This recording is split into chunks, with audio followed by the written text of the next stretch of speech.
Welcome back. In this module, we're going to start to talk about how we can evaluate good and bad experiences. First of all, I want to introduce you to one of my favorite websites, the world's worst website ever. Now, you'll see the URL on your screen now, and I absolutely want you to go and type it in. Pause this video, open another tab, and go and check it out. It's one of my favorites. Now that you're back, let's take a look together. What an amazing gem of a site. I've got to say, if there's ever a place where you can find the best shortcomings of website design, this is the place to be. The things that really jump out to me are the ones that are really tough to notice sometimes. Like, why is this website constantly reloading and reloading? Why is there a horizontal scroll? Some of the zooming text really just amazes me most of the time. And then these statements are just so tongue-in-cheek, it makes me laugh every time I take a look at this site.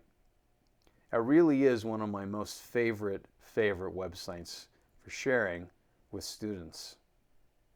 So many worst practices compiled. But we really need to think about, what is the intent of this site? Is it to showcase the best of the worst, or showcase the worst of the worst?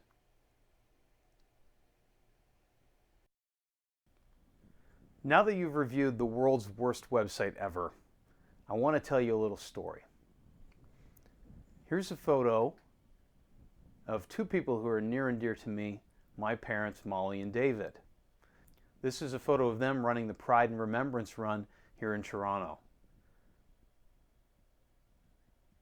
Now, what you don't know about them is that they're both now happily retired, and they own a bed and breakfast in Stratford, Ontario, a lovely town not too far from the Greater Toronto area.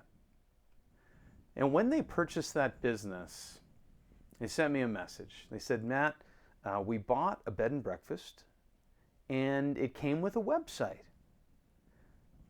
And I said, "Okay, that's great. Send me the website URL, and I'll take a look. And I'm happy to provide some opinions and share what can be done." And they said, "Oh, I don't know if we want to show it to you."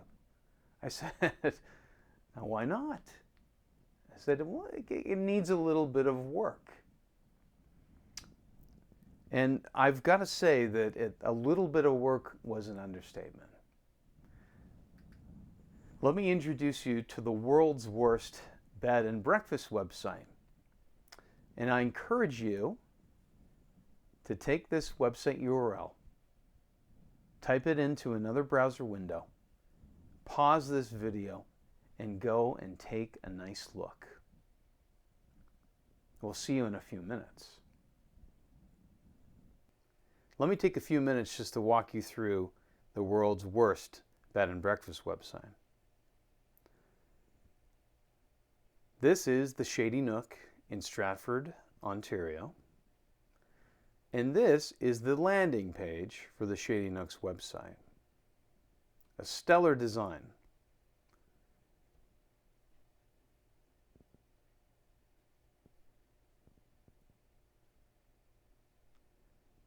Here's some lovely photography of the property. A rose bush in the dead center of the page. And where do I go from here? Oh, there's the navigation. There must be some way to book a room. Where should we go next? Of course, please disregard the Wayback Machine toolbar across the top. Some interesting content, definitely an interesting website.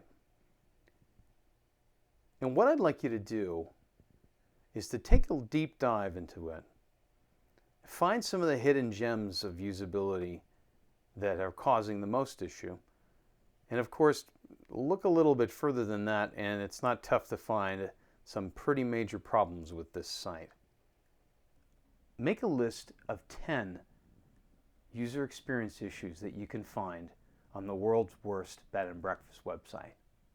Post them on Blackboard and I'll provide you feedback. Once we've made this list, what do we do with it? Now, I wouldn't expect you to be able to solve these problems right away because we've just been introduced to this great topic.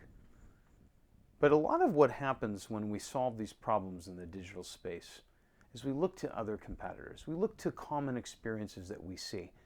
We look at accepted conventions. Accepted conventions are ways that problems are solved most commonly. How would someone interpret a specific issue in the vast majority of websites or apps out there? Actioning these findings a lot of times takes common sense, a little bit of research, and some competitive analysis. Ultimately, you're going to learn all about how to action these findings throughout the rest of the course. I've just exposed you to two of my favorite websites, the world's worst website ever and the world's worst B&B website.